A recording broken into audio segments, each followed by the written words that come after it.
Rain crashed against the pavement like shattered glass. Sarah ran through it, the heavy skirt of her wedding dress twisting around her legs. The white fabric had turned gray, soaked with mud and fear. Her veil clung to her face. She tore it off and kept running. Behind her came voices, rough, angry, echoing through the empty street. Find her. The boss said she doesn't leave this city. Her heart pounded so loudly she could hardly hear them anymore. She only knew that if they caught her, the cage would close again. The marriage, the lies, the man she had been forced to call fiancé. None of it would happen. Not tonight. Her shoes slipped on wet cobblestones. She stumbled, hit her knees, and hissed in pain.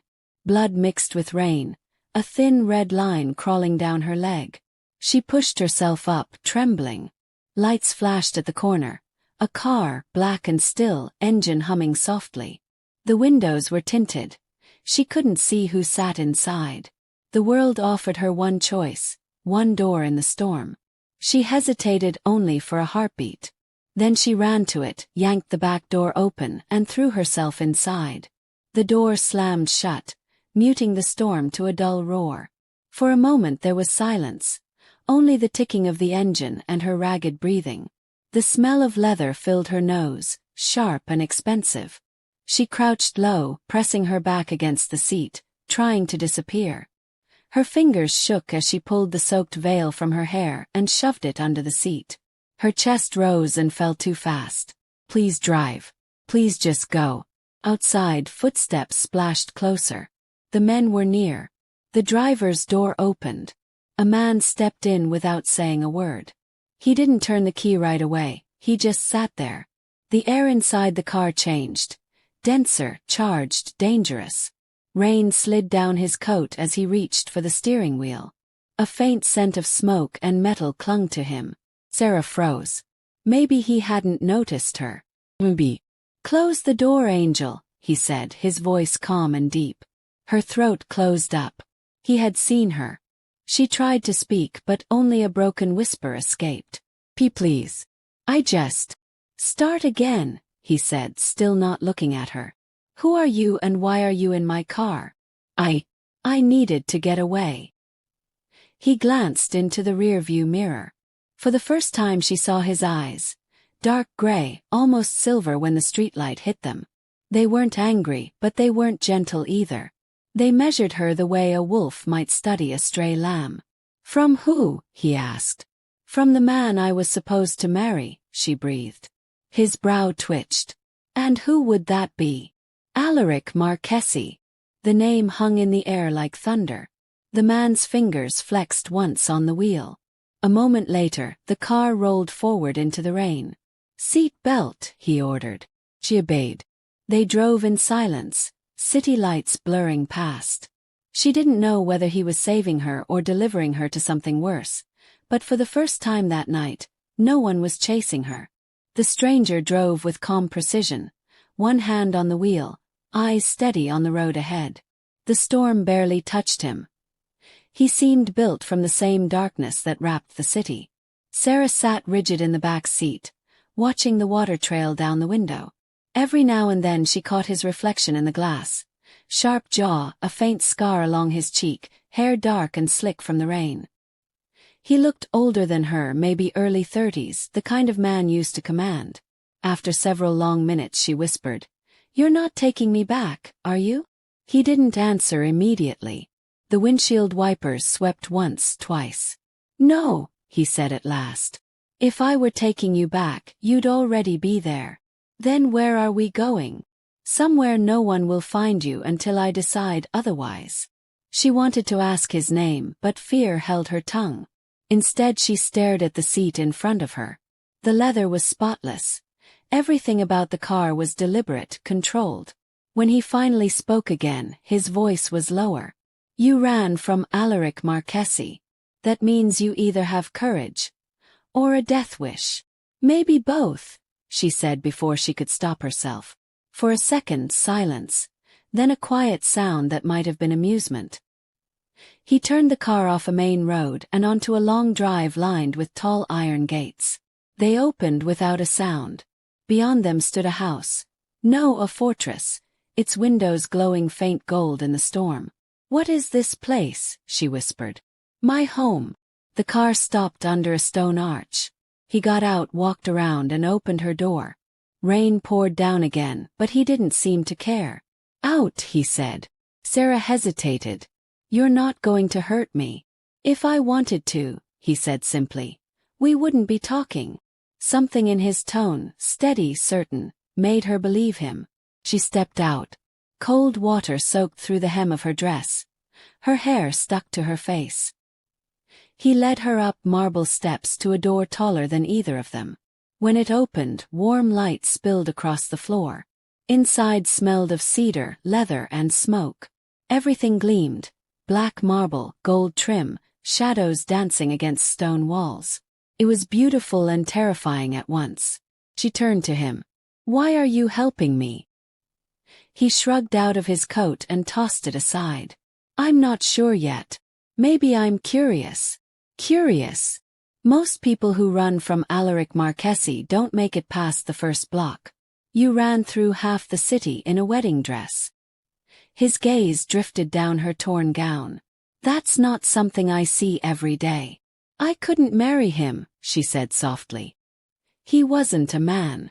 He was a cage. Lucien, she heard someone call him that as a guard passed, studied her for a long moment. And what makes you think you're free now? Her stomach tightened. Because I'm not his.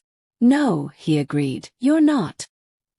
He started down a hall and gestured for her to follow. She did, barefoot, the marble cold under her feet. Paintings of storms and ships lined the corridor. Cameras blinked faint red lights in the corners. You're safe here, he said without looking back. From them. And from you, she asked quietly. He stopped, turned halfway toward her. The light caught his eyes again, bright as steel. That depends on you. The answer sent a chill through her, but also something warmer, confusing. He opened a door on the left. There's a room. Shower. Clothes inside. You'll sleep. Tomorrow we talk. Talk about what? Why the bride of my enemy ended up in my car. He closed the door behind her before she could reply. Later. The shower steamed the mirrors. Clean clothes waited on a chair.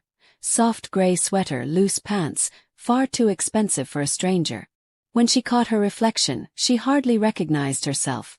Damp hair, bruised knees, eyes bright with exhaustion and disbelief. She whispered to her reflection, "What have you done, Sarah?" Through the walls came faint footsteps, then silence. She imagined him somewhere in the house, thinking, planning. Maybe deciding whether to turn her over to Alaric, or keep her for reasons of his own. She sank onto the edge of the bed. For the first time in years, no one was knocking on her door. No voice was commanding her what to do. Only the storm outside remained. She lay down, eyes open, listening to it fade. Just before sleep found her, she thought she heard a voice in the hallway. Low, certain, dangerous. "Rest, angel. Tomorrow we begin." The morning light crept over the edge of the sea, turning the rain-slicked stone of the villa silver. Sarah woke in a bed too soft for someone who had spent the night running for her life. For a long while she lay still, listening. No footsteps, no shouts, only the distant crash of waves and the whisper of wind through high windows. She sat up slowly. The clothes she had worn last night were gone, replaced by folded black silk and a towel on the nearby chair. Someone had entered the room while she slept. She didn't know if that frightened or comforted her. She changed into the clean clothes, plain but fine, the kind of fabric that remembered the shape of whoever wore it. When she opened the curtains, sunlight flooded the room, revealing a view that stole her breath. The villa wasn't just large. It was a world. Terraced gardens spilled down the cliff toward the water, guarded by walls and men in black suits who moved like shadows. The sea below glimmered calm and endless, the opposite of the chaos inside her. She turned when the door opened. Lucien stood there. He looked different in daylight, taller somehow, even more controlled. His shirt sleeves were rolled to his elbows, revealing strong forearms crossed with faint scars. He didn't smile. "You slept." I tried, she said. Your house is quiet. It listens, he replied, stepping inside. The strange answer made her frown. Listens. Everything in this place was built to warn me. The walls have sensors, the glass records heat, the cameras pick up movement even in the dark. If someone breathes where they shouldn't, I know. Her gaze flicked to the corners. Tiny red lights blinked faintly. You're watching me too. I watch everyone under my roof. That sounds like a prison. Then you should feel at home. The words hit harder than he probably meant them to. Sarah looked down at her hands, the faint pink marks from where her wrists had once been grabbed by guards at her father's mansion still visible. I don't want another cage. Lucien's voice softened just slightly. Then stop acting like a prisoner. You need food. He turned and walked out without waiting. She hesitated, then followed, bare feet whispering over the marble floor. The hallways twisted and opened into rooms full of light. Everything smelled faintly of lemon and smoke. Paintings lined the walls, storms, fire, wolves. There were no family photos, no signs of a past, only beauty and control. They reached a dining room with windows stretching from floor to ceiling. A table sat in the center, already laid with fruit, bread, and steaming coffee. 2 guards stood silently near the far wall, eyes down. Lucien poured coffee into 2 cups. Sit. Sarah sat across from him, too aware of his presence. He ate little, just drank his coffee, his attention occasionally flicking to her as if measuring every reaction. Finally she spoke. Last night you said you'd decide what to do with me. Have you decided? Not yet. So I stay. For now. Her stomach tightened. And if your enemy finds out I'm here? He won't, Lucien said flatly. But if he does? He won't. His tone made her stop asking. After a moment he added more quietly. Alaric has wanted a war with me for years. You were supposed to be his weapon. Now you're under my roof. That gives me leverage. He'll have to think twice. Sarah stared at him. So I'm a bargaining chip. No, he said, eyes meeting hers. You're a problem I haven't solved yet. The honesty startled her. She wanted to be angry, but somehow the bluntness felt safer than the lies she'd lived with before. And you? Who are you really? His lips twitched, not quite a smile. People call me many things. None of them are polite. I'd like to hear one. Lucien Vale, he said at last. The rest you'll figure out. He stood, leaving his half-finished coffee on the table. You'll stay inside the walls. You'll be protected. And you'll tell me everything Alaric planned. I don't know much. You know enough to run. That's a start. He turned toward the door, then paused. Don't wander too far. Some of the men here aren't as disciplined as I am. Disciplined, she repeated softly. That what you call it? His eyes flicked back to her, gray and unreadable. That's what keeps you safe. When he left, the silence he left behind felt louder than before. That afternoon Sarah explored. The house seemed endless, rooms full of glass, steel, and shadows. She found a library with a fire burning low and shelves that reached the ceiling. She ran her fingers along the spines, each book perfectly placed. Don't touch those, came a voice from behind. She turned sharply. A man stood in the doorway, tall, younger than Lucien, his smile too easy. The boss doesn't like people messing with his things. I wasn't. He stepped closer, eyes narrowing. You're the runaway bride. I'm nobody. He laughed softly. That's not what Alaric will say when he finds out who's keeping you. Before she could answer, another voice cut in, quiet but sharp as a blade. Enough, Marco. Lucien's presence filled the doorway. The guard backed off instantly, mumbling an apology before slipping out. Lucien's gaze lingered on Sarah. You should listen when I say stay in sight. I didn't think your library counted as danger. In this house, everything counts as danger. He crossed to the fireplace, the heat painting his skin gold. You're learning the rules, Angel. But just remember who makes them. Her pulse jumped at the word Angel. Stop calling me that. Why? It suits you. It doesn't. Then tell me your real name. She hesitated, then said quietly, Sarah. He repeated it slower, like tasting the sound. Sarah. Better. For a long moment neither moved. The only sound was the fire. Then he said, Tomorrow you start telling me everything you know about Alaric. And if I refuse? His expression didn't change. You won't. And somehow she knew he was right. That night Sarah couldn't sleep. Every sound made her jump. The hum of the cameras, the whisper of wind, the echo of her own heartbeat. The walls seemed alive, breathing in the dark. Finally she got up and padded barefoot into the hall. The lights dimmed automatically as she moved, guiding her steps. Somewhere deep in the house she heard faint piano music, slow, haunting, full of sadness. Drawn by curiosity, she followed the sound until she found herself outside a half-open door. Through it she saw Lucien, sitting at a black grand piano, fingers moving over the keys like he was trying to remember how softness felt. He wasn't wearing his jacket now. His shirt clung to his shoulders. His head bowed slightly as if listening to something only he could hear. Sarah leaned on the doorway, watching. For a moment he didn't notice her. Then his voice broke the silence without looking up. You walk too quietly. In this house that's dangerous. You play beautifully, she said. He stopped playing but didn't turn. It helps me think. About me? She asked before she could stop herself. Now he did look at her. His expression was unreadable. You're not the only mystery in my life, Sarah. I didn't mean. He gestured for her to come closer. Since you're awake, sit. She hesitated, then walked over and sat at the far end of the bench. The warmth from the piano lingered in the air between them. Why does your house feel like it's watching me? She asked quietly. Because it is. Everything here reports back to me. It keeps me alive.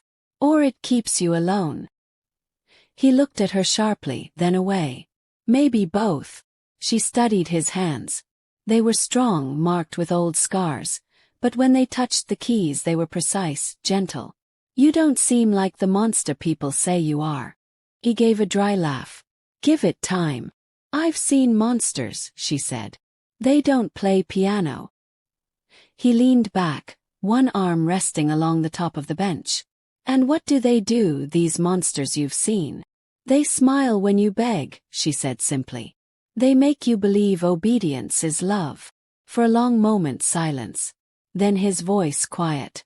That's not love. I know, she said, meeting his eyes. That's why I ran.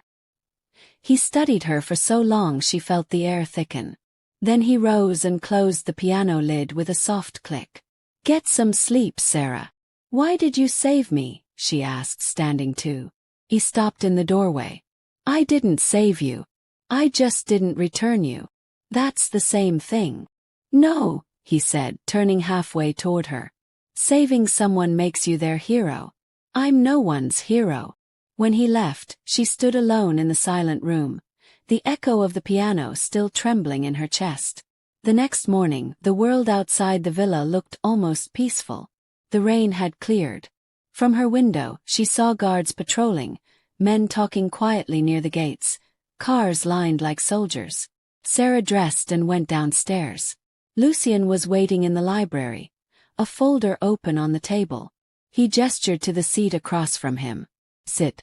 Tell me everything. She hesitated. If I do, will you let me go? He didn't answer. She sighed and began. She told him about the wedding, the guests, the way Alaric had smiled when he placed the ring on her finger, a smile that never reached his eyes. She spoke of the whispers she had overheard, plans for shipments, alliances sealed with blood. She told him about the safe room under the Marchesi mansion, where Alaric kept files and gold and people who had failed him. Lucien listened without interrupting, his face still but his eyes alive with calculation. When she finished, she whispered, "That's all I know." He closed the folder. "That's enough. What will you do with it?" What I always do, he said. Use it. She looked at him across the table. And me. He met her gaze, and for once there was no coldness there. Only something heavier, quieter. You stay. Until I decide otherwise. I don't want to be your prisoner. Then stop acting like one, he said again, the same words from before, but this time his voice was almost gentle. He stood. You make it sound easy. Nothing here is easy. But you're still alive. That's a start. As she turned to leave, he added, Stay where I can see you, Sarah. This house watches, but I'd rather be the one who does. She didn't answer. But when she stepped into the hall, her pulse was still racing, and not only from fear. The sun bled orange across the western windows of the villa. Sarah had spent the day walking the gardens, watched by quiet guards who pretended not to stare. Every path curved back toward the same building, as if the house itself refused to let her go. When the light dimmed, she returned to her room and found a black dress folded on the bed. Simple, sleeveless, but elegant. A note rested on top. Dinner. 8. No signature, but she didn't need one. She bathed, brushed her hair, and slipped into the dress. It fit perfectly, which unsettled her more than if it hadn't. Someone had measured her without asking. The dining hall waited below. Long table, candles flickering, shadows stretching up stone walls. Lucien stood near the window with a glass of wine, his back to her. When she entered, he turned. His suit was dark gray, his tie absent. The light touched the faint line of a scar along his jaw. You came, he said. You left me a note, she answered. I wasn't sure if it was an invitation or an order. Both, he said, pulling out a chair. Sit. Servants entered silently, setting down dishes that filled the air with the scent of roasted herbs and lemon. When they left, the great doors closed, sealing them into quiet. Lucien lifted his glass. To your survival. Sarah hesitated, then clinked hers gently against his. And to your hospitality. Though I still don't understand it. You'll learn. He tasted the wine, eyes never leaving hers. Eat. She took a small bite, more to be polite than hungry. Do you always dine alone in this enormous room? Usually. No one here argues with me. I might. That's why you're still here, he said. Everyone else agrees too quickly. She gave a short laugh. You make it sound like disagreement is a virtue. In my world, it's proof you're still thinking. The conversation drifted, cautious at first, then sharper. She asked about the art on the walls, the guards outside, the reason the place felt more fortress than home. He answered in pieces. Yes, he built it that way. No, he didn't sleep much. Yes, enemies still hunted him. Every word sounded measured, stripped of warmth yet heavy with meaning. At one point she noticed a thin line of pale skin peeking above his collar. Without thinking, she asked, Is that where the scar ends? He set his fork down, voice quiet. You notice everything. It's hard not to, she said. You carry your past like armor. For a long moment he said nothing. Then he reached up, unbuttoned the top of his shirt, and turned his head slightly. The scar ran from just below his ear down the side of his neck. Clean, deliberate, the mark of a blade. Your fiancé's men did that, he said simply. Years ago. Her stomach tightened. Then you know why I ran. I know he's dangerous. I don't know what he did to you. She stared at her plate, fingers curling around the edge. He owned everything, my father's debts, our family name, my future. I was the price he demanded. Lucien's voice softened. And your father agreed. She nodded once. I think he believed Alaric would protect us. He never understood that cages can look like castles. Silence filled the room again, heavy and aware. Lucien poured more wine but didn't drink. You said last night you weren't afraid of me. I'm not. Good, he murmured, standing. Because you should eat before fear comes back. He walked to the window, staring out into the dark gardens. His reflection shimmered against the glass. Tall, motionless, lonely. Sarah rose and joined him. You could have turned me over, she said. It would have been simpler. Simple rarely means right, he said. You think this is right? He looked at her, eyes glinting like steel in candlelight. I think it's inevitable. Her breath caught, though she didn't know why. They stood close enough for her to see the faint pulse at his throat, to feel the tension that threaded the air between them. But he stepped back first, leaving only the echo of heat. Tomorrow, he said, you start living by my rules. What rules? Eat when told. Stay inside the walls. Don't lie to me. And if I break them? He smiled faintly, not unkindly. Then I'll decide a punishment that makes you remember. She met his gaze, unflinching. You really do enjoy control. I enjoy order, he corrected. Control is just how I keep it. When she returned to her room later, she couldn't decide whether she had dined with a protector or a devil. But as she lay awake, she realized one thing. He hadn't once called her angel that evening. Somehow, that unsettled her most of all. The next day dawned still and gray. The storm had passed, leaving the sea smooth as glass. From her balcony Sarah could see the villa's guards patrolling along the walls, tiny figures against the pale sky. A knock came at her door. When she opened it, Lucien stood there with a folder under his arm. Walk with me. They crossed the main hall, their footsteps echoing. He led her through glass doors onto a terrace overlooking the cliffs. The wind was cool, salt stinging the air. You said Alaric owned your father's debts, he began. Did he mention what they were for? She shook her head. Only that he'd lost something important. Lucien opened the folder and showed her a photograph. Crates stacked in a warehouse, marked with a symbol she didn't recognize. Your father was moving these for Alaric. Weapons. When one shipment vanished, Alaric blamed me. That's when he marked me. The scar. He nodded. He wanted to make sure everyone knew I'd crossed him. He lived. That insult he couldn't forgive. Sarah frowned. Then why help me? You must hate everything with his name on it. I should, Lucien said quietly. But when you stepped into my car, I didn't see his mark. I saw someone running the same way I did once. She studied him. You ran. He gave a small, humorless smile. A long time ago.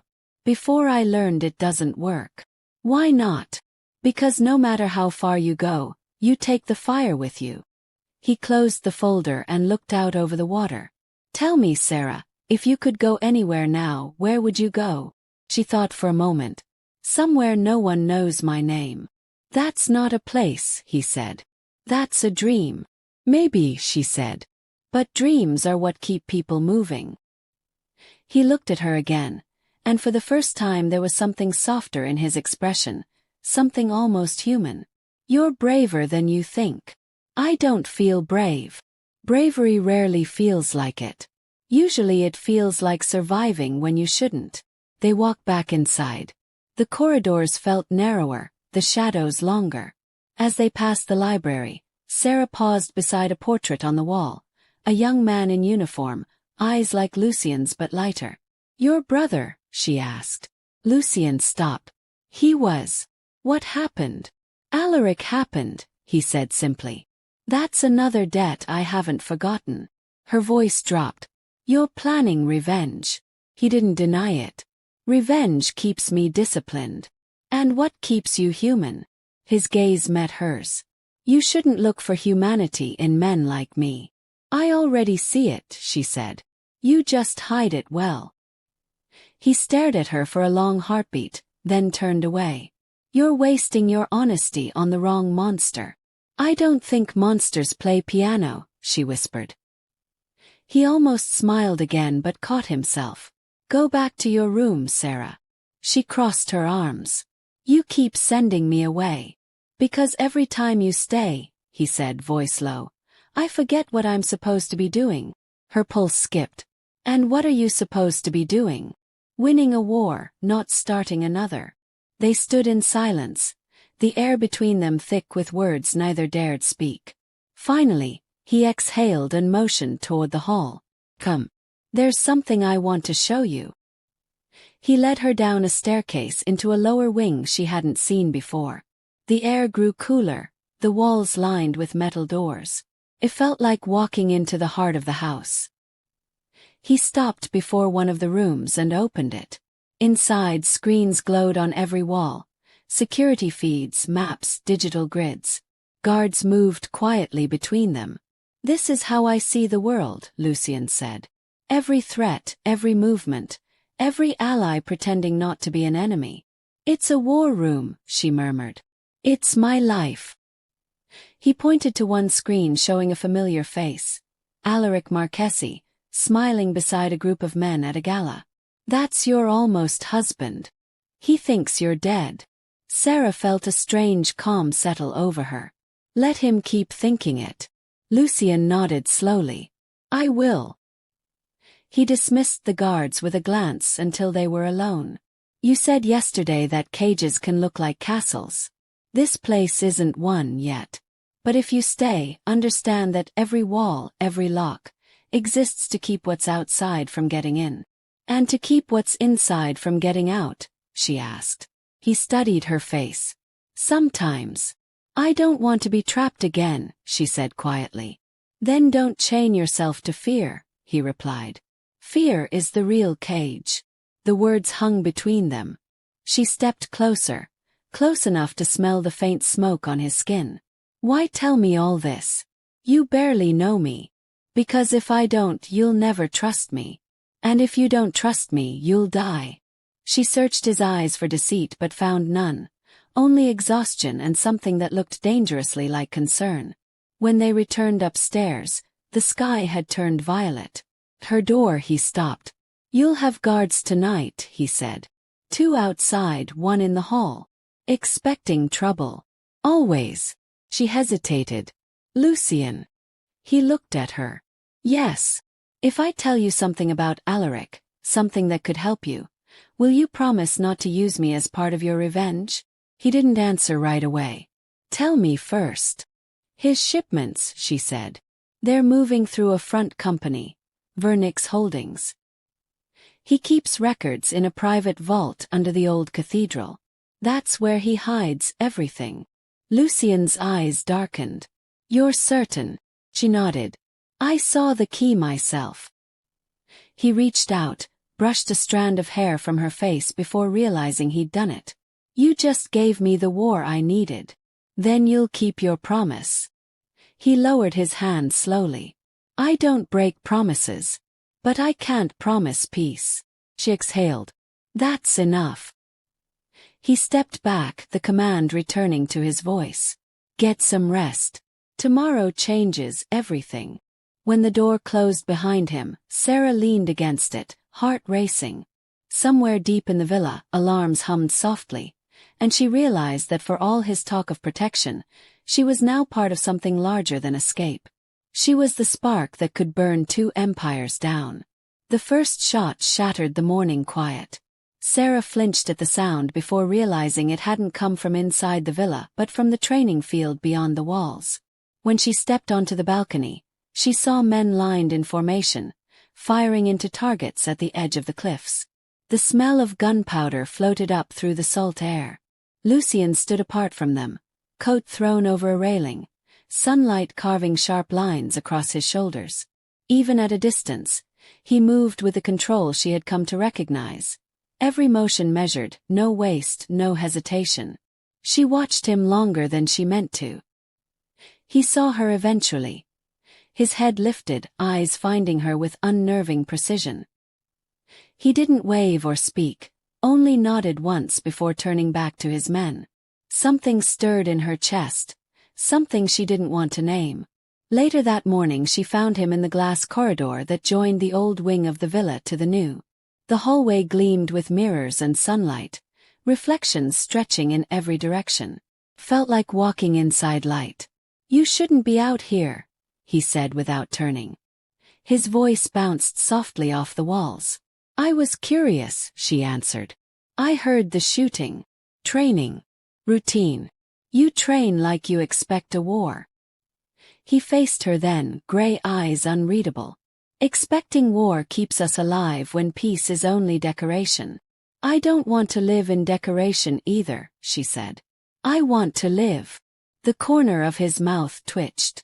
You sound like someone who's finally remembering how. They walked together down the corridor, reflections of themselves flickering beside them like ghosts. At the far end, a series of display cases held glass sculptures, birds frozen in mid-flight, waves caught at their highest curl. Sarah stopped before one shaped like a flame.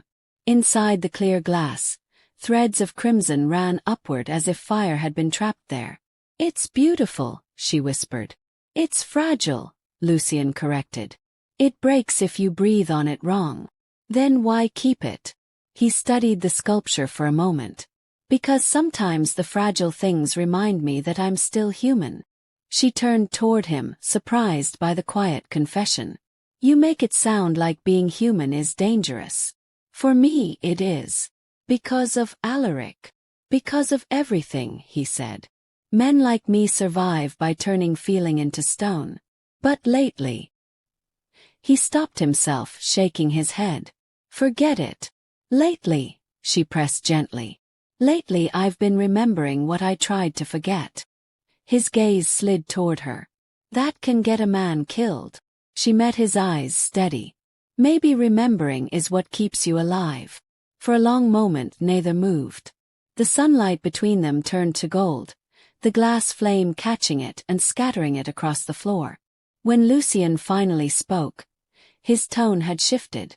Come tonight, he said. The library. After dark. Why? To talk, he said. Or to stop pretending we don't need to. Evening fell slowly, wrapping the villa in deep blue shadow. Sarah tried not to think about what he had meant, yet every tick of the clock pulled her closer to the library door. When she entered, he was there, a decanter half empty beside him, a single lamp casting a pool of light across the desk. He looked tired, dark circles beneath his eyes, jacket gone, sleeves rolled high. You came, he said. You told me to. I asked. That's new, she murmured. He poured a second glass and handed it to her. You should know something before this goes further. Alaric isn't sitting idle. He's moving against us. Us, she repeated. You mean against you. I mean what I said, he replied. You're part of this now. He sat slowly. So what happens when he finds out where I am? Lucien stared into his glass. Then he dies. She swallowed hard. You talk about death like it's business. It is. And what am I, she asked. Business too. His eyes lifted to hers. Not anymore. The words hung in the air like heat. She didn't know how to answer, so she said the only thing that felt true. I'm not afraid of him anymore. You should be. I'm not, she said again, firmer this time. Because if he comes, I won't run. Lucien's gaze softened. Then you're already stronger than most of the men who work for me. He set his glass aside and stood. Come with me. Where? You'll see. He led her through a side door to the inner courtyard. Torches burned along the walls, their light shimmering on wet stone. In the center stood a pool that reflected the night sky. Lucien motioned toward it. Look. At first she saw only her reflection, then movement beneath the surface, faint streaks of orange. Tiny fish glowed like living embers. They're fire koi, he said. They survive in heat that kills everything else.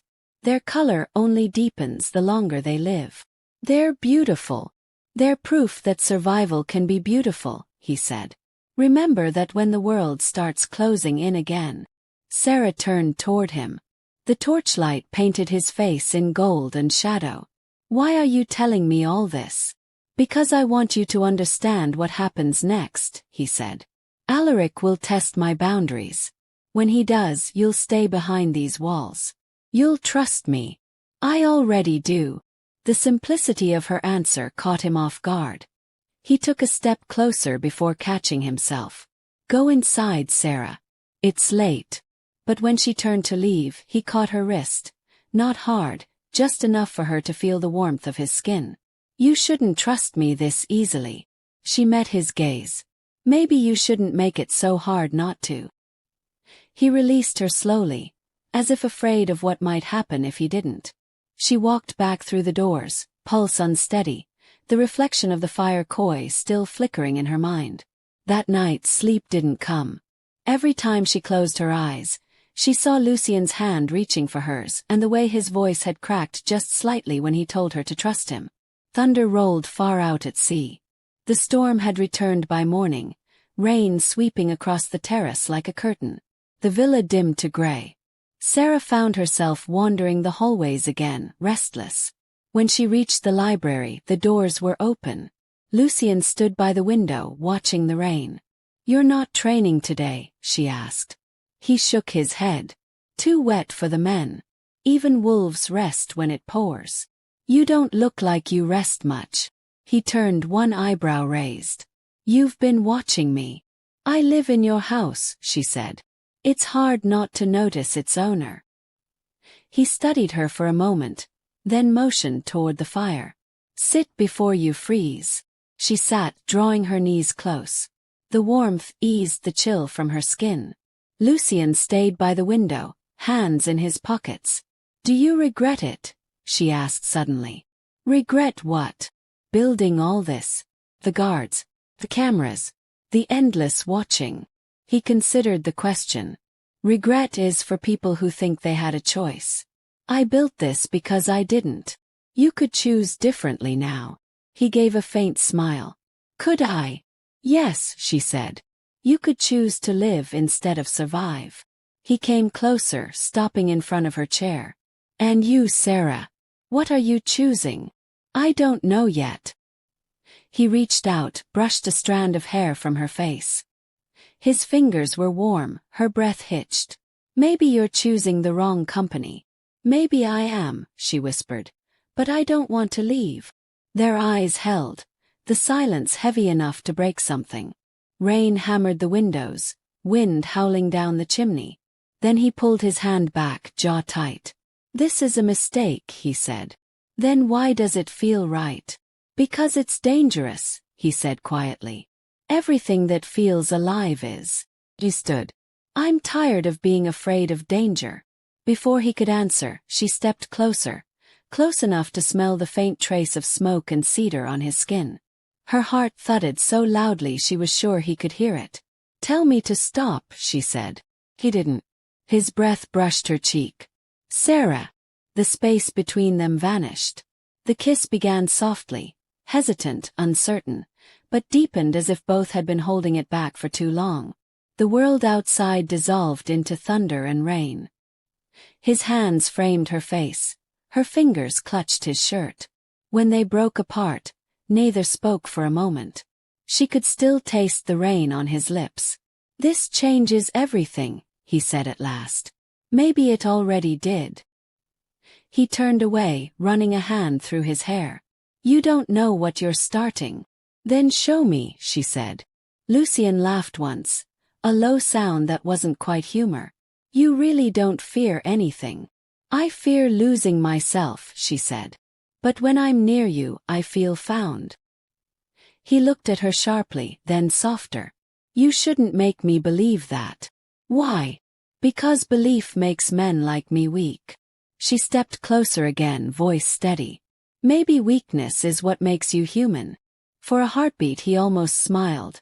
Then the mask slipped back into place. "Go upstairs, Sarah. You'll just pretend this didn't happen." "I'll try." "But you'll fail," she said. He exhaled, closing his eyes. "Probably." That night, the rain turned to a downpour. Lightning lit the villa in flashes of white. Sarah stood by her window, watching the storm, heart still racing.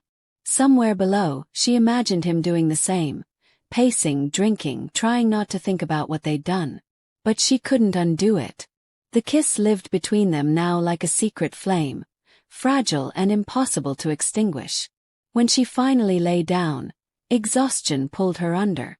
Her dreams were full of fire and glass, of a man who wore his scars like armor and a woman who dared to touch them. Outside, thunder rolled again, echoing through the halls, a promise and a warning all at once. The morning after the storm broke with an unnatural quiet. Sarah woke to sunlight slicing across her room and the faint smell of smoke that never seemed to leave the villa. Somewhere below, a phone rang, cut off, then rang again. Footsteps echoed down the hall, hurried, heavier than usual. When she stepped out, she found Marco, the guard with the easy grin, posted outside her door. "What's happening?" she asked. He kept his eyes straight ahead. "Business. That's what you always say before something bad happens." He hesitated, then lowered his voice. "Truck from the docks got hit before dawn. The boss isn't pleased." "Hit? By who?" He didn't answer, but she didn't need him to. The name pulsed in her mind. Alaric. She went downstairs. The main hall felt colder, sharper. Lucien stood near the fireplace, speaking into a phone. His tone was calm, but his jaw was tight. Maps were spread across the table, dotted with pins and notes. When he saw her, he ended the call. "You should stay in your room," he said. "Tell me what's going on." "An attack," he replied. "Your fiancé finally remembered I exist. And you think it's because of me." He didn't answer. That was answer enough. "I told you," she said quietly. "He'll never stop until he owns everything." Lucien's gaze hardened. "Then we take away what he thinks he owns." He turned to Marco. "Get the cars ready. We move within the hour." Sarah stepped forward. "You're going to fight him." "I'm going to remind him what fear feels like." "Then let me come." Lucien's eyes snapped to hers. "No. You said I was part of this." "Not like that. I can help. I know his men, the way they move." He cut her off with a shake of his head. "You're not ready for what happens out there." She folded her arms. "Neither were you the first time." For a heartbeat, silence. Then he sighed, rubbing his temple. "You really do enjoy challenging me." "Only when you're wrong." He almost smiled. "Stay close to me then." The convoy left the villa at noon. 3 black cars, windows tinted, engines humming low. The road wound through cliffs and narrow passes until it opened into the industrial outskirts of the city. Smoke rose from a warehouse ahead, one of Lucien's. Sarah felt her stomach twist. Men moved through the wreckage, dragging out crates, their jackets marked with Alaric's crest. Lucien watched through the windshield. He didn't come himself. "Coward. What will you do?" she asked. "Take back what's mine." He stepped out, and the world shifted around him. Guards fanning out, orders passed in quiet signals. Sarah followed, staying close, heart hammering. Inside, the air smelled of oil and gunpowder. The attack had been precise. No bodies, just damage meant to send a message. On a wall, someone had painted a symbol in red. A&S forever. Her breath caught. "That's my initial." Lucien's expression darkened. "He's telling me where to aim." He pulled a lighter from his pocket, flicked it once, and dropped it into a puddle of fuel. Flames bloomed, climbing up the walls. "What are you doing?" she asked. "Erasing his message." Sarah turned away from the heat. "There's no peace between you two, is there?" "There never was," he said. "Now it's only war." As they drove back, the smoke trailing behind them, she realized the line between savior and destroyer was growing thinner by the hour. That night, the villa was alive with movement. Guards changing posts, phones ringing, weapons cleaned and loaded. Sarah stood at the window, watching headlights sweep across the gates. Lucien entered without knocking. "You haven't eaten." "I can't," she said. "Every sound feels like the next attack." He crossed to the sideboard, poured a drink, and handed it to her. "You need strength. I need answers." He leaned against the window frame, studying her. "You really want the truth?" "Yes." He nodded once. "Then here it is. This war started long before you. Your father's debts, my brother's death, Alaric's greed. They just needed a spark. You happened to be it. So I'm the reason people are going to die." No, he said. You're the reason I finally decided to end it. Their eyes met in the glass reflection, rain streaking down the window. For a moment neither spoke. Then she said softly, I don't want to be a reason for more blood. You can't choose how wars start, he replied. Only how they end. The next morning came with more news. Alaric's men had seized one of Lucien's routes near the cathedral district. Sarah recognized the name instantly. The vault, she whispered. That's where he hides everything. Lucien's attention sharpened. Then that's where we strike. You can't go alone. He gave a short laugh. You're getting predictable. Then take me because I'm right, she said. I can show you the entrance. There's a hidden gate through the old catacombs. He studied her face for a long moment. If you come, you stay behind me. You move when I say. Agreed. That night, they drove into the city under the cover of rain. The cathedral loomed above them, its stone walls blackened with age. Lucien's men fanned out, weapons ready. Sarah led him to a narrow door half buried in ivy. Through here, she whispered. The passage twisted downward, cold air thick with dust. Water dripped from the ceiling. Rats skittered across the floor. When they reached the bottom, a metal vault door waited, marked with Alaric's crest. Lucien touched the lock. How do we open it? Sarah stepped forward, pressing her palm against a small panel hidden under grime. Biometric scan. He thought only I could open it. The lock clicked slow and heavy. The door swung inward. Inside were stacks of files, gold bars, and crates marked with foreign symbols. Lucien took a slow breath. So this is where the Empire hides. Sarah nodded. Now you know what he'll kill to protect. Lucien turned to her. And what I'll kill to destroy. They moved fast. Lucien's men carried out files, photographs, weapons. Every paper that left the vault was another piece of Alaric's world ripped away. Sarah helped, stacking boxes, ignoring the tremor in her hands. Then came the sound she feared most. Engines outside, voices shouting. The door above slammed open. Alaric's men had found them. Move! Lucien ordered. Gunfire erupted. The narrow corridor filled with smoke and echoes. Sarah crouched behind a pillar, covering her ears as bullets sparked off the stone. Lucien fired calmly, methodically, every shot precise. He looked almost inhuman in that moment. Focused, unbreakable. When the shooting paused, he grabbed her hand. This way. They ran deeper into the tunnels. The air grew colder, the walls closing in. Behind them, footsteps pounded closer. They burst into a chamber lined with shattered stained glass. Moonlight filtered through the cracks, painting the floor with color. It might once have been a chapel.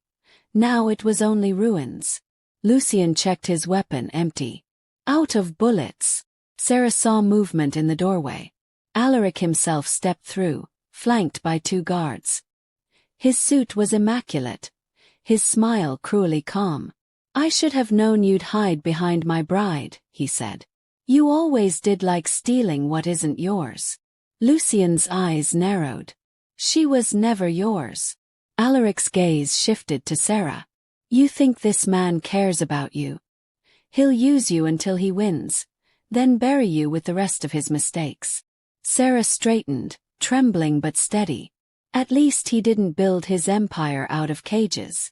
Alaric's smile vanished. Ungrateful little thing. I gave you everything. You gave me chains. He raised his gun. Then I'll take them back. Lucien moved before she could scream. He shoved her aside, a shot cracking through the air. The bullet grazed his arm. Blood streaked his sleeve. He fired back with a dropped weapon from one of the fallen guards. Alaric ducked behind a column. Stay down, Lucien hissed. But Sarah saw something he didn't. The weak point in the crumbling wall behind Alaric, where the stained glass had split. She grabbed a shard from the floor, edges catching the moonlight.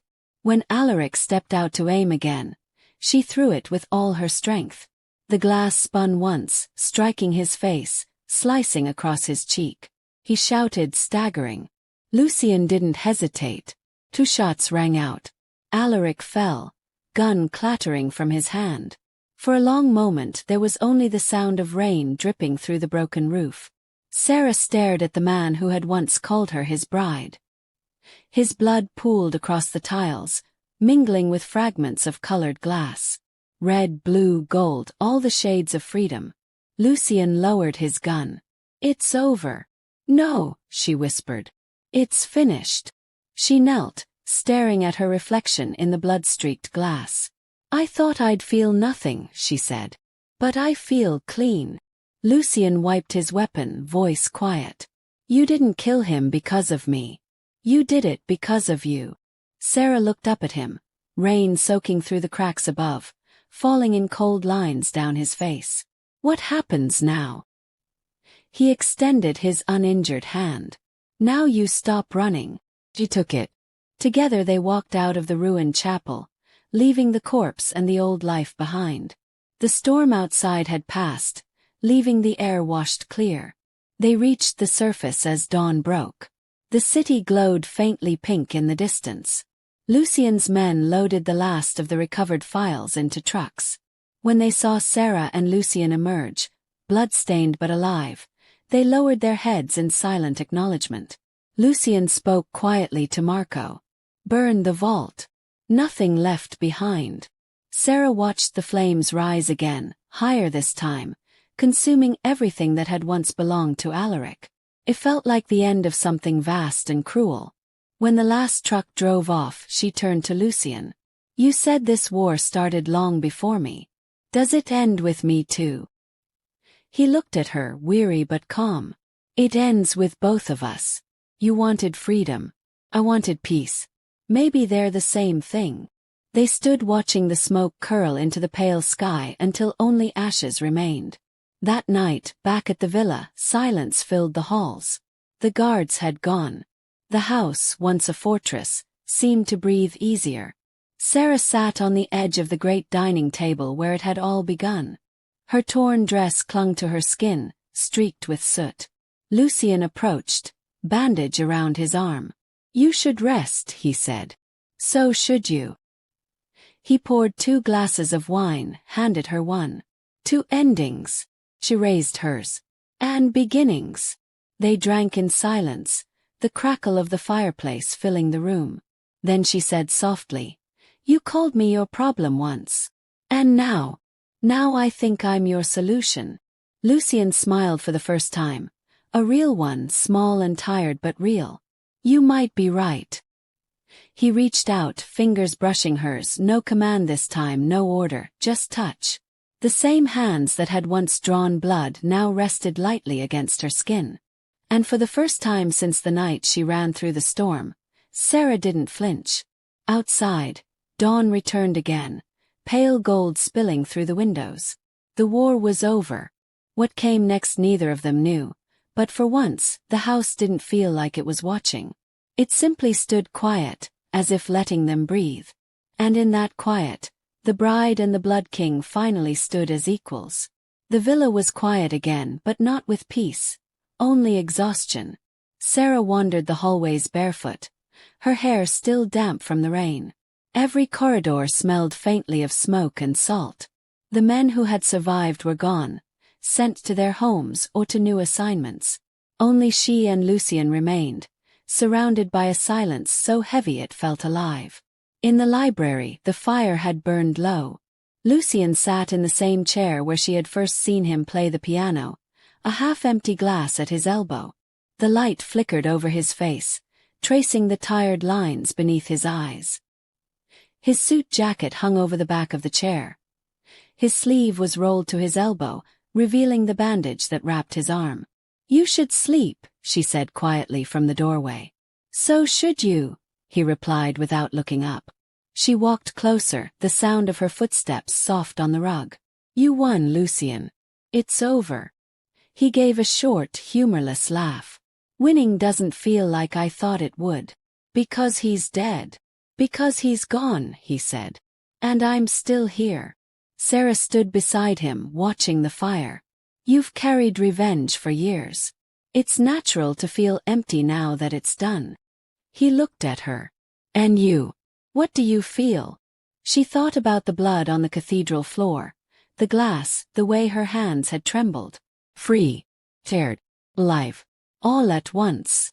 Lucien leaned back, closing his eyes. Freedom and fear are twins. One doesn't breathe without the other. Then I suppose I'll keep both, she said softly. For a while they said nothing. The fire crackled, the rain tapped against the window, and the world outside began to rebuild itself. When she finally spoke again, her voice was quieter. You saved me. I didn't save you, he said. You walked through fire on your own. You gave me the match. He opened his eyes, gaze locking on hers. Then what happens now? She took a slow breath. Now you stop fighting ghosts. And you? I start living like someone who isn't owned. Lucien's hand moved to the table, resting palm up, a silent invitation. She hesitated only a moment before placing hers in his. His skin was warm, his grip steady. It wasn't dominance this time, it was connection. Stay, he said quietly. I wasn't planning to leave. Hours passed, or maybe minutes, time blurred. The fire burned down to embers, and the air between them thickened with unspoken words. Sarah shifted closer until her knees brushed his. He didn't move away. Do you regret it? She asked. Killing him? No. Letting me in. Lucien's thumb brushed her knuckles. Every man like me regrets the moment he starts feeling again. It's how we know we're still alive. And now I'm alive, he said simply. She leaned her head against his shoulder. He stiffened for a moment, then relaxed, letting her rest there. The warmth of his skin, the rhythm of his breathing, it felt like a promise she hadn't asked for but needed. When dawn began to lighten the windows, he finally spoke again. I can't give you normal. I don't want normal, she murmured. What do you want? Sarah lifted her head and met his eyes. Truth. And peace. Lucien nodded once. Then I'll try. He stood, holding out his hand. She took it, and he pulled her to her feet. Neither of them said what they were both thinking, that the war had ended, but the rebuilding, the harder part, was only beginning. The days that followed were strange. For the first time, the villa didn't buzz with orders and weapons. The guards moved differently now, quieter, uncertain of what came next. Even the sea beyond the cliffs seemed calmer, as if the world itself had paused to catch its breath. Lucien spent his mornings in the study, reading through files recovered from Alaric's vault. Sarah often found him there, surrounded by paper and maps.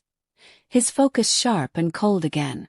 He was already rebuilding, turning ashes into structure. One morning she brought him coffee. He looked up surprised. You don't have to do that. I know, she said. That's why I did. He smirked faintly. You keep breaking my routines. Maybe that's good.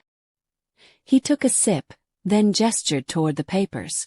These are Alaric's connections. Politicians, dealers, banks.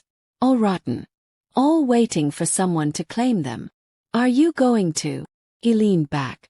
If I don't, someone worse will. And what does that make you? She asked gently. Lucien's eyes met hers. Necessary. Sarah studied him. The anger that had once defined him was fading, replaced by something colder but steadier. Not vengeance, vision. You're building something, she said. Not just power. Order. He gave a small nod. Someone has to. Then let me help. He frowned. You've done enough. I'm not made of glass, Lucien. I don't want to be protected. I want to be useful. He looked at her for a long moment, then pushed a folder toward her. Fine. Start with this. These names controlled his shipments. They'll switch sides if you give them reason. Sarah smiled. You're trusting me with your empire. I'm trusting you with mine, he said, voice low. There's a difference. Days turned into weeks. Sarah learned faster than anyone expected. She handled meetings with old contacts, smoothed over broken alliances, and rebuilt networks under new rules. She was calm where Lucien was sharp, persuasive where he was ruthless. Together, they balanced each other like storm and shore. At night, they met in the library again, no longer as strangers but as partners. They spoke less of war and more of plans. Sometimes they didn't speak at all. One evening, as she reviewed documents at the desk, Lucien entered quietly. "You're still awake." "So are you." He poured 2 drinks, handed her one. "Do you ever think about what comes after all this?" "You mean after the Empire?" He nodded. "I think about a world that doesn't need it," she said. "And where do you see yourself in that world?" She smiled faintly. "Maybe running a vineyard." Lucien laughed softly, a rare sound. "You? In the sun?" "Why not?" "Because you're made of lightning," he said. "You'd set the vines on fire." She laughed too, shaking her head. "You're impossible. I've been called worse." The laughter faded, replaced by quiet understanding. He set his glass down, reaching across the table. "Come here." She hesitated only a moment before rising. He drew her close, one hand at her waist, the other brushing her hair back. The kiss that followed wasn't desperate like the first. It was steady, certain, a promise built on shared scars. When they parted, she whispered, "What are we now?" "Alive," he said simply. The next morning brought change. News spread across the underworld. Lucien Vale was consolidating every territory once owned by Alaric Marquesi. But there was a new name attached, Sarah Vale. She saw it first on a shipment manifest. "You put my name on the documents." Lucien looked up from his desk. "You earned it. You didn't ask." "I don't ask partners for permission," he said. "I give them power." She stared at the paper. "It feels strange." "It's supposed to," he said. "Power always does the first time you hold it." That evening they stood on the villa balcony, watching the sunset spill across the sea. The world felt quieter again, though danger always lurked beyond the horizon. "You've rebuilt faster than anyone thought possible," she said. "Because of you." She turned to him. "Because of us." Lucien's gaze softened. "Do you regret staying?" "Never." He reached into his pocket and drew out a small velvet box. "Then stay for good." Inside was a ring, simple silver, carved with a single line of red glass running through it like a vein of fire. "It's not a wedding," he said. "Not yet. It's a vow. That whatever comes next, we face it together." Sarah looked at the ring, then at him. "I've worn a ring once before. It was a shackle." "This one isn't," he said quietly. "It's a weapon. You can take it off whenever you want." She smiled, eyes bright. "Then it's the only one I'll ever wear." He slipped it onto her finger, his touch steady. The sunlight caught the red line in the metal, and for a moment, it looked like fire trapped in silver. Alive, beautiful, unbreakable. That night, the villa was no longer silent. Music drifted softly from the grand piano. Sarah sat beside Lucien as he played. A low, haunting melody that rose and fell like breath. "I didn't know you still played," she said. "I stopped when I started killing," he replied. "Tonight feels like the right night to start again." She leaned against his shoulder, listening to the music, to the rhythm of something that sounded like peace. For the first time, the house no longer felt like it was watching them. Felt like it was listening. The following morning, she woke before dawn and stepped onto the balcony. The horizon was clear, the sea calm. The storm that had defined them was gone. Behind her, she heard Lucien's voice. "Can't sleep." "Too quiet," she said. He wrapped an arm around her waist. "You'll get used to it." "I don't think I want to." He smiled against her hair. "Then I'll make sure life stays interesting." She turned to him. "You already have." They stood together as the sun rose. A new empire waking with them, forged from ash and blood but built, at last, on choice. It was not the peace they'd imagined, but it was theirs. And as the light reached the villa's highest towers, Sarah realized something. She had run from a wedding in a storm, and somewhere between fire and glass she had found a crown. Wind swept through the great hall of the villa, carrying the salt of the sea and the scent of rain. Torches burned along the walls, throwing gold light across marble. Lucien stood at the center of the room with a table full of documents spread before him. Territories gained, accounts reclaimed, enemies turned allies. Sarah entered quietly, her footsteps echoing on stone. He looked up. "You're early. You sent for me. I wanted to show you something." He handed her a sheet of parchment. At the top, in neat dark ink, it read, "The Vale Concord. New Order." She skimmed the words: agreements between rival families, trade routes reopened, new codes of conduct. Every line bore his mark of precision. "This isn't an empire," she said softly. "It's a government." "That's the point," he said. "I'm done ruling through fear. If we want this to last, it has to be bigger than us." She smiled faintly. "You sound almost noble." "Almost," he admitted. "But to make it real I need loyalty. Not bought, not forced, chosen. And you think they'll choose you?" "They won't be choosing me," he said, eyes glinting. "They'll be choosing us." He motioned toward the courtyard below. Through the glass, she saw dozens of men and women gathering. Lucien's lieutenants, former enemies, new allies. They stood in silence, waiting. Sarah hesitated. "You want me there. You're the reason any of this exists." She took a breath. "Then let's go." The courtyard blazed with torchlight. Rain threatened again but held off, clouds glowing orange above the cliffs. As Sarah and Lucien stepped onto the balcony, the crowd fell silent. Lucien's voice carried easily, calm and firm. "You've all fought, bled, and lost under the name of men who cared only for power. Tonight that ends. The old world died with Alaric Marchesi. A new one begins now, bound not by fear but by oath." He paused, turning slightly toward Sarah. "You all know her story. She was the bride they meant to break, the pawn they tried to use. She ran through fire and refused to kneel.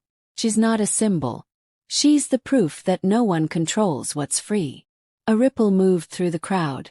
Murmurs, nods, a swell of respect that even Lucien couldn't have ordered. Then he dropped to one knee.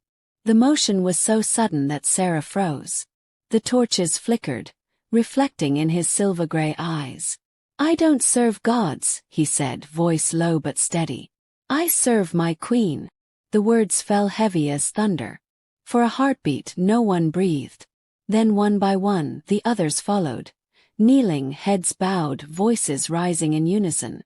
The courtyard filled with the sound of loyalty sworn not by fear but by choice. Sarah felt the air shift around her, a wave of something bigger than either of them.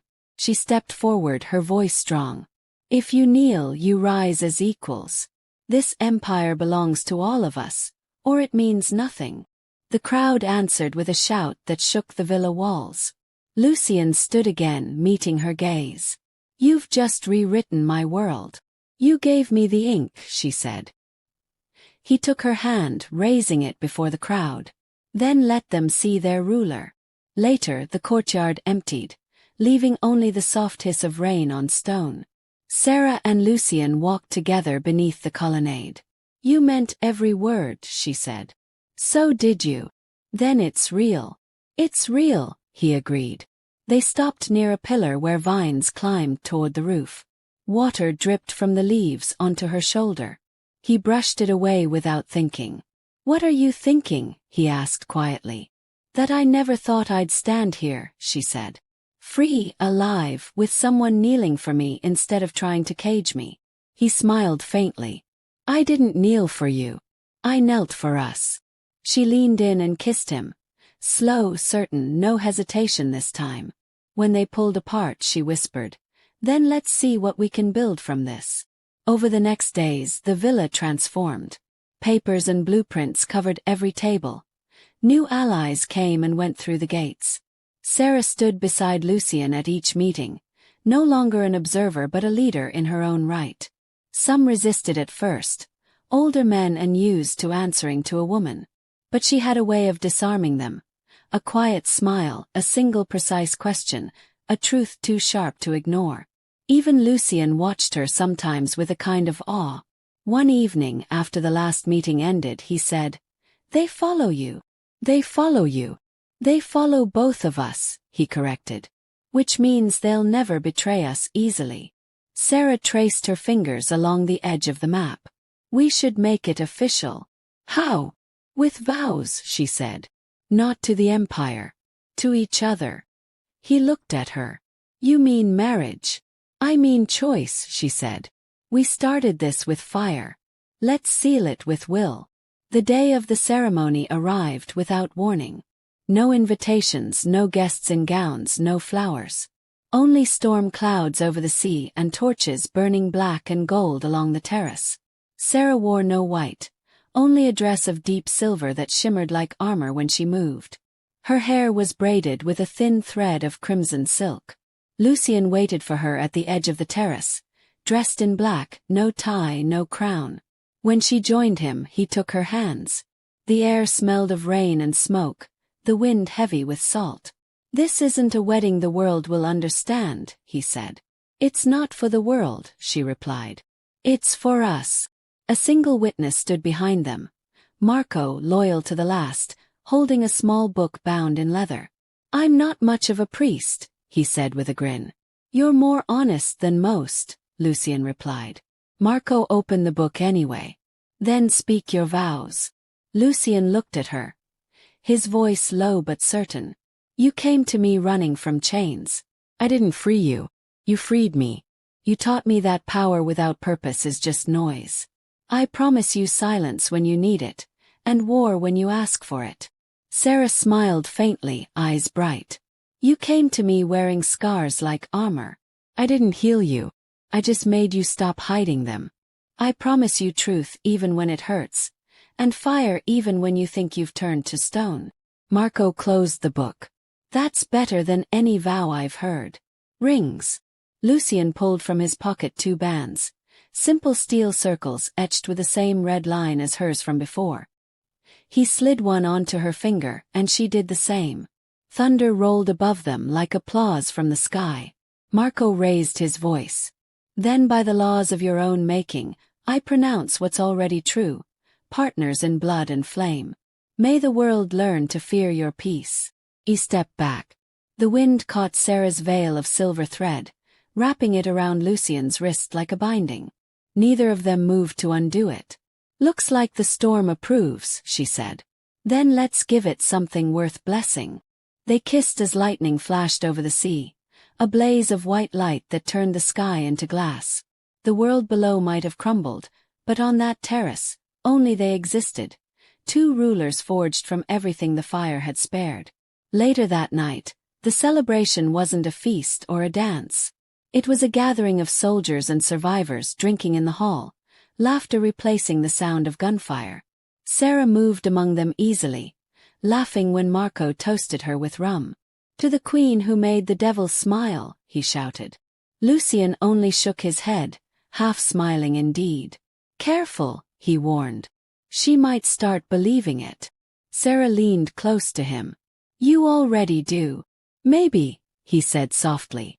"Maybe I do." When the hall emptied and the fire burned low, they stepped out onto the balcony again. The storm had passed. The stars returned, clear and cold. Lucien rested his hand on the railing. "The world will come for us again, you know." "Then let it," Sarah said. "We've faced worse."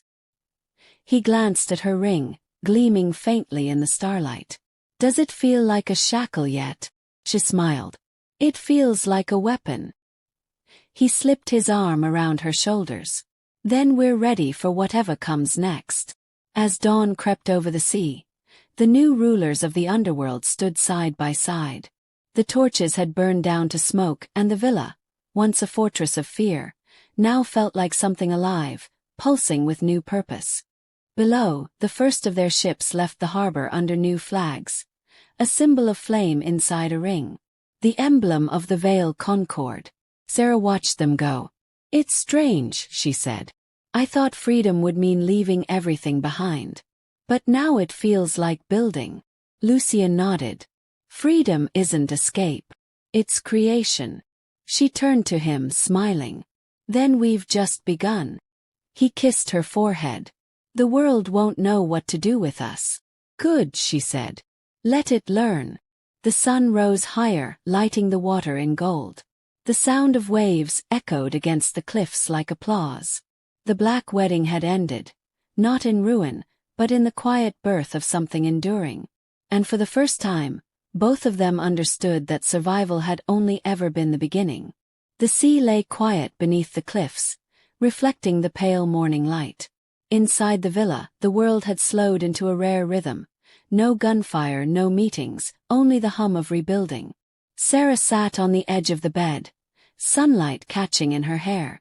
Her hand rested on her stomach as if by instinct.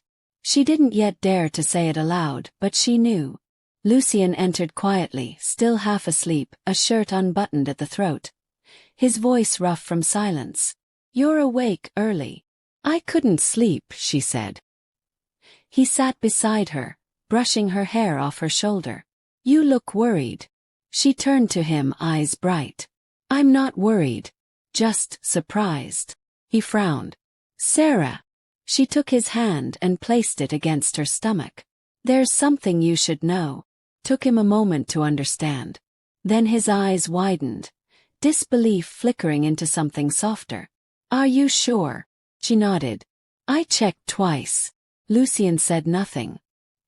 He just looked at her for a long time, as if trying to see both of their futures all at once.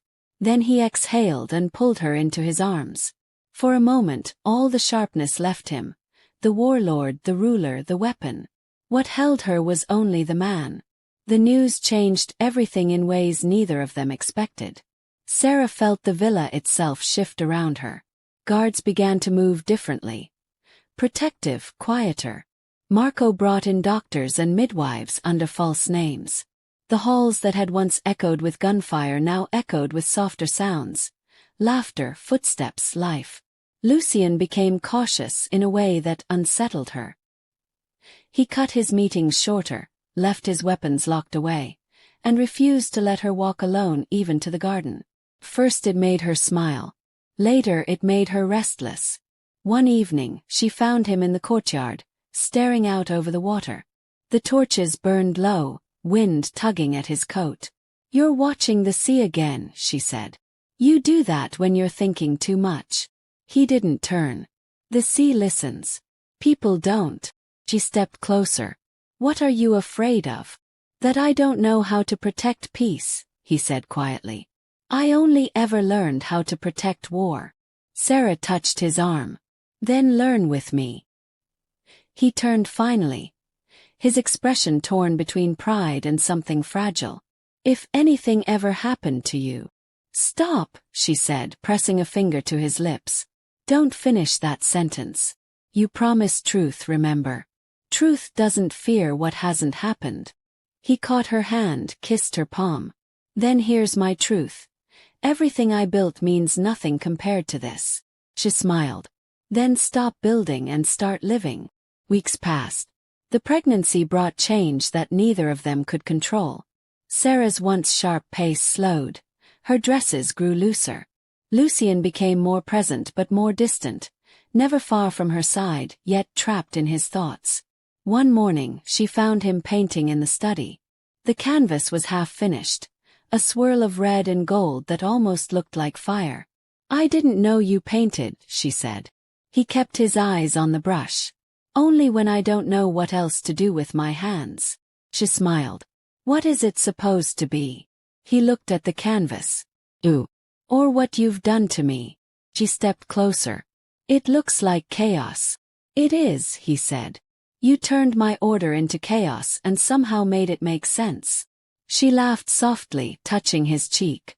"You make it sound like a compliment." "It is." Months passed. The villa bloomed again. Flowers filled the gardens, the guards joked more freely, and for the first time in years, Lucian allowed himself to hope. When the doctor confirmed the child was healthy, Sarah cried. Silent, overwhelmed tears that he brushed away with his thumb. "What's wrong?" he asked. "Nothing," she said.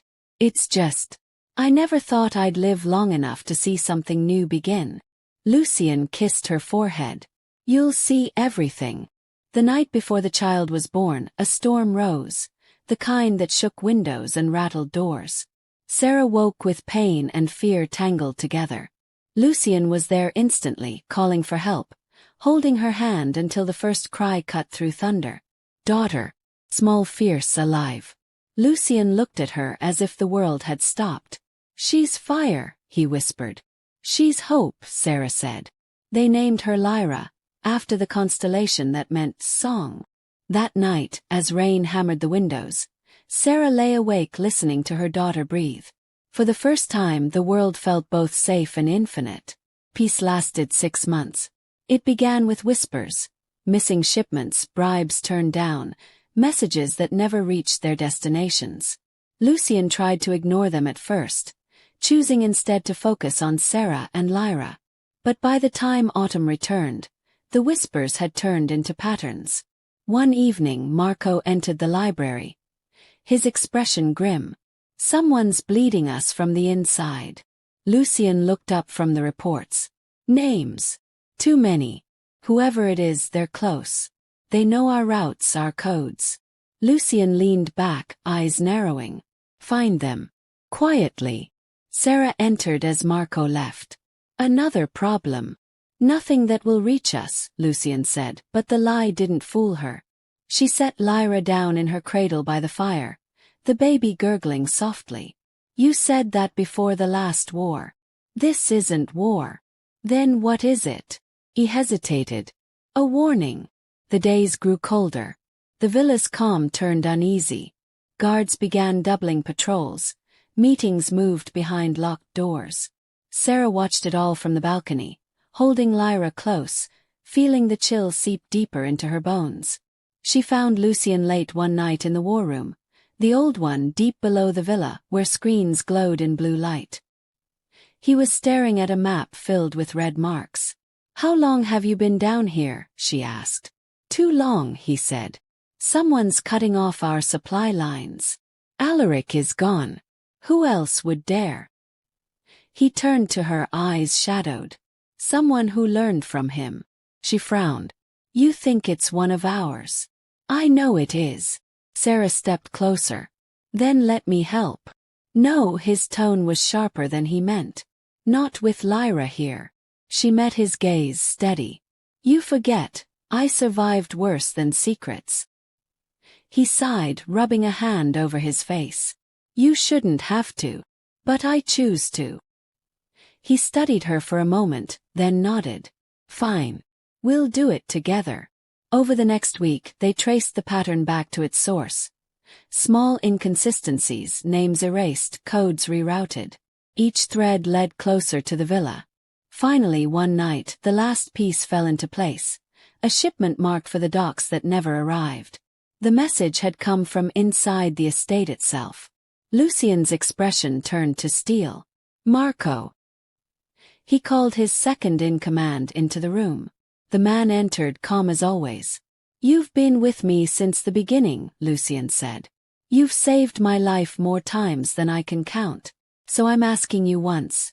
Tell me the truth. Did you betray me? Marco's jaw tightened. I did what was necessary. Sarah froze. Why? Because you've changed, Marco said, voice rising. You built peace out of blood and think it will last. You're weak now. You've forgotten who we are. Lucian stepped forward, fury coiled tight. Who we are is because of me. You were nothing before I made you. And now you're nothing without her. Marco shot back, glancing at Sarah. The queen tamed the king. The wolves are hungry again.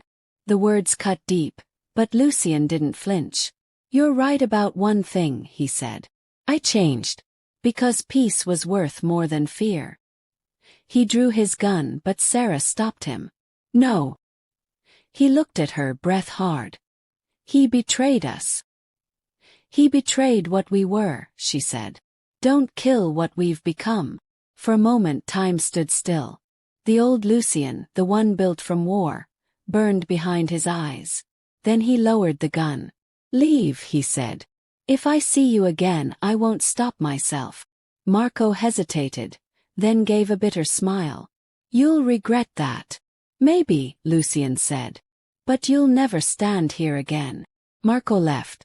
The door closed. Silence fell heavy as ash. That night, Sarah sat by Lyra's cradle, rocking her gently. Lucien stood at the window, staring into the dark sea. He was family, she said. He was a warning, Lucien replied.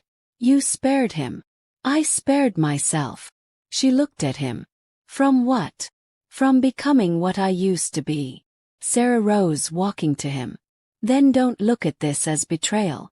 Look at it as proof you've changed. He met her gaze, weary.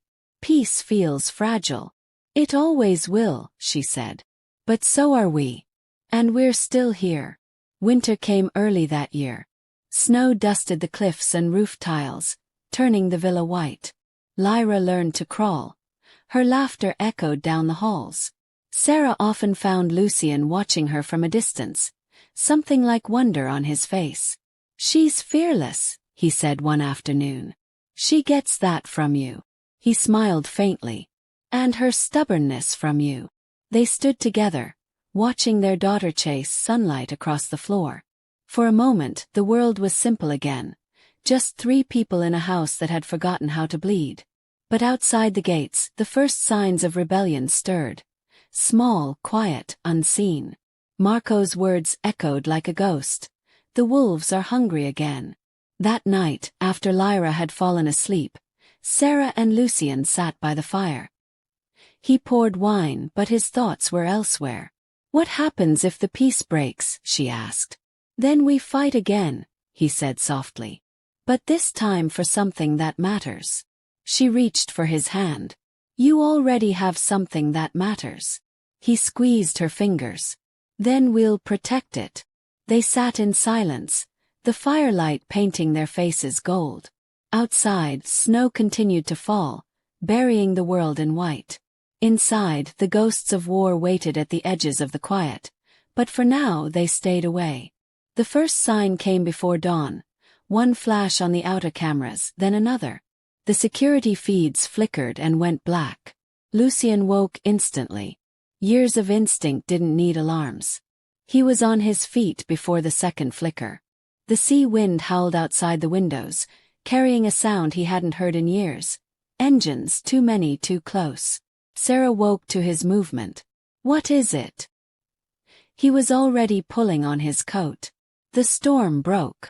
What storm? The kind that walks on 2 legs. She was out of bed in seconds, wrapping Lyra in a blanket before the baby even began to stir.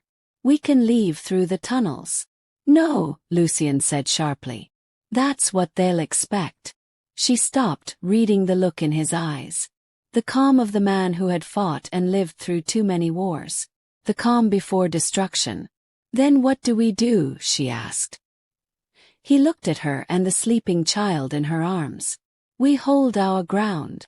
Within minutes, the villa came alive. Guards raced through the corridors. Alarms flared red across the ceilings. Lucien moved among them with command in every word. Seal the east wing. Move civilians to the cellar. No one fires unless I say. Marco's name wasn't spoken, but it hung in every corner. His betrayal had spread faster than any bullet. Lucien knew this wasn't just an attack. It was vengeance. Sarah found him in the control room, light from the screens flickering across his face.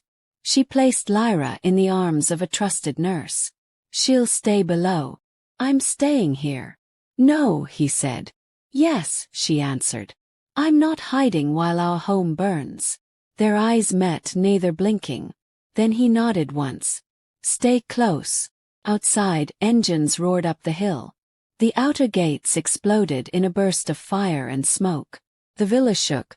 Lucien drew his weapon. They want to take what's ours, he said. We'll remind them why they couldn't before. The first wave came fast. Mercenaries in black, their rifles catching the light as they breached the lower courtyard. The walls blazed with gunfire. Sarah stood behind the reinforced glass, watching flashes light the gardens where she once walked barefoot. Lucien's orders rang clear through the comms. Hold the north entrance. Push them to the fountain. Cut them off from the drive. Every command was precise, clinical. But when one of the guards fell, he flinched. The smallest break in control, but enough to show the man beneath. Sarah stepped beside him, loading a handgun she had taken from the armory. You don't have to do this alone. He didn't argue. Stay behind me. They moved through smoke and shattered glass, through corridors that once smelled of cedar and now stank of gunpowder. The paintings on the walls, the storms, the wolves, seemed to watch as history repeated itself. At the central hall they found Marco. He stood in the doorway, flanked by men with rifles. Lucien stopped, eyes narrowing. I gave you mercy once. Marco smiled, thin and cruel. And it made you soft. Sarah lifted her gun. Soft doesn't survive war. You taught us that. Marco glanced at her, surprise flickering across his face. You shouldn't even be here. She's exactly where she belongs, Lucien said. They fired at the same time. The shots cracked through the hall. Marco's bullet grazed Lucien's shoulder. Lucien's found Marco's chest. The man staggered, blood blooming across his coat. He looked at Lucien once, eyes full of disbelief, then collapsed beside the marble steps. Silence filled the hall, broken only by the sound of the burning gates outside. Lucien lowered his gun slowly. It's done, Sarah said. He shook his head. No, it's only begun. The enemy's second wave came with heavier fire. Explosions rocked the villa's east wing. Smoke poured through the corridors. Lucien called for backup, but their lines were cut. They were surrounded. Sarah led the injured toward the cellar where Lyra waited. Go, she shouted over the roar. Get them below, lock it down. A soldier turned to her. What about you? I'm not leaving him. Lucien stood on the main terrace, rain turning the stone slick beneath his boots. His men were down to half. He raised his weapon again as trucks rolled up the drive, their headlights cutting through smoke. Surrender! Someone shouted through a loudspeaker. Your reign ends tonight. Lucien's reply was calm. Then you'll have to climb through hell to end it. He fired the first shot. The fight that followed was chaos. Muzzle flashes lighting the rain, bodies hitting the ground, smoke swallowing everything. Sarah reached him just as the gunfire peaked, grabbing a rifle from a fallen guard and taking position at his side. I told you to stay below, he said between shots. And miss the end of our story, she said, firing again. Not a chance. A grenade exploded near the gate, throwing them both against the wall. The world turned white for a second. When sound returned, it came as a ringing hum. Lucien dragged her behind the fountain, blood streaking his temple. Are you hurt? She shook her head. No. He glanced over the broken courtyard. We can't hold much longer. Then we don't hold, she said. We strike. They moved together, an unspoken rhythm guiding them. Lucien covered her while she crossed to the control console. With one code, she activated the villa's final defense system, the one he had never intended to use again. Lights across the walls turned crimson. A low hum began to build. The attackers hesitated, looking up as the villa came alive around them. Lucien, she shouted. Get down! He pulled her close just as the first line of charges detonated. Small, precise explosions built into the outer walls, collapsing the outer perimeter and sealing the hill from below. The blast tore through vehicles and earth alike, leaving only fire and falling rain. When the smoke cleared, the hillside burned like the edge of the world. The enemy was gone or buried. Sarah coughed, smoke filling her lungs. Tell me it's over. Lucien looked at the flames below. It's over. She stared at the destruction. We destroyed everything. He took her face in his hands. We saved what mattered. By dawn, the fires had burned down to embers. The villa was wounded but standing. The remaining guards gathered in the hall, their faces pale but alive. Lucien and Sarah descended the stairs together, Lyra cradled in her arms. No one spoke. They didn't need to. The war had ended again, but this time it was survival, not conquest. Lucian looked at the faces before him, the men and women who had followed him through every storm. "You fought for something real," he said quietly. "Not power. Not fear. Family." He turned to Sarah. "And she made it possible." The room stayed silent, but the silence was reverent. They had seen death and chosen life. That was victory enough. Years passed. The villa was rebuilt, not as a fortress, but as a sanctuary. The old scars remained in its stones, but they were covered now with vines and laughter. The sound of Lyra's footsteps echoed through halls that had once carried gunfire. Sarah taught her daughter how to read maps and histories, not for war, but for wisdom. Lucian watched them from the terrace, older now. His hair touched with gray but his eyes still clear. Every morning he walked the grounds, and every evening he returned to them. One summer night, Sarah found him sitting by the sea wall, sketchbook open on his lap. The tide glowed faintly blue with plankton, the air warm with salt. "What are you drawing?" she asked. He didn't look up. "The storm. The night you found me." She smiled, sitting beside him. "That night you thought I was a curse." "I still do," he said, teasing softly. "Just a beautiful one." Sarah leaned her head on his shoulder. "Do you ever miss it? The power, the danger?" He thought for a long time. "No, I miss the certainty. But I don't miss the emptiness that came with it." "Then we did it," she said. "We built peace that lasted." He smiled faintly. "For now. The world will always test what we make. And we'll keep rebuilding," she said. "That's what we do." Later that night, after Lyra had fallen asleep, Sarah sat at her desk, writing in a leather-bound journal. The ink flowed in steady lines. "For my daughter. When you are old enough to understand, you'll hear stories about what your parents were. Monsters, rulers, saviors. None of them will be true. We were just people who refused to be broken. You were born after the fire. Remember what that means. You don't have to live in ashes to rise from them. Never build cages even for safety. They always become prisons. Love hard. Fight wisely. Rule yourself first." She closed the journal and placed it beside the crib.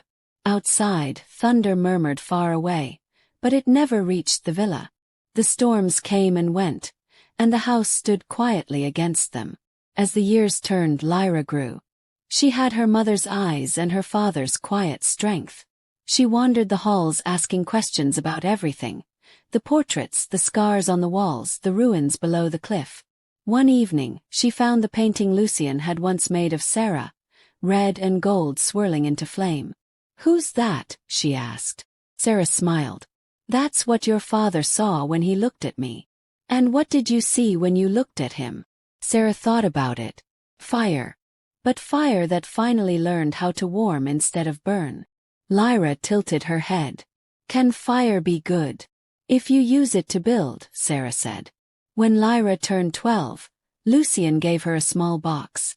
Inside was the red-lined ring, Sarah's, from the night of the black wedding.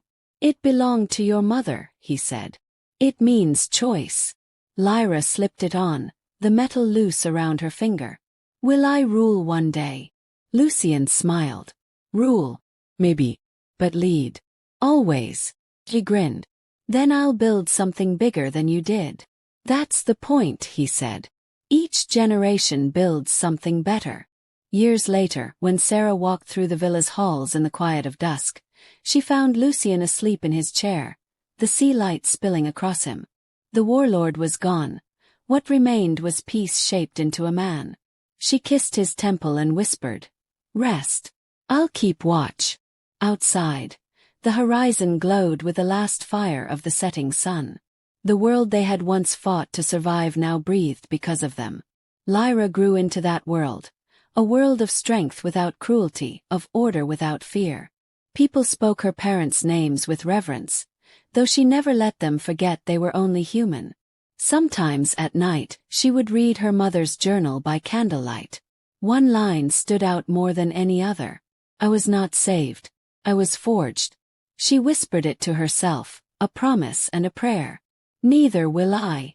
And so the legend of the Blood King and the Runaway Bride faded into history. Not as tyrants, not as ghosts, but as builders. Their villa became a beacon on the cliffs, its lights guiding ships safely to shore. When travelers asked who lived there once, the villagers would answer. A woman who ran from a cage. And a man who built her a throne instead. That night, as the sea glowed under a full moon, Sarah stood at the balcony one last time. Lucien came beside her, older now, but still carrying the same calm she had fallen into years ago. "Do you ever think about that night?" she asked. "Every time it rains," he said. She smiled. "We survived it." "We did more than survive," he said. "We built something that will outlast us." They watched the horizon together, hands intertwined, the same storm-light glinting across the waves. Below them, the sea whispered, carrying their story farther than either of them could ever go. The house behind them flickered with warm light, no longer a fortress but a home, a legacy not of fear, but of fire that learned to create. And as the tide rose and fell, the world finally rested. Every empire begins with a story, and ours has only just begun. If you felt the fire in this tale, don't forget to like, subscribe, and share, because the next chapter of darkness and desire is already waiting to rise.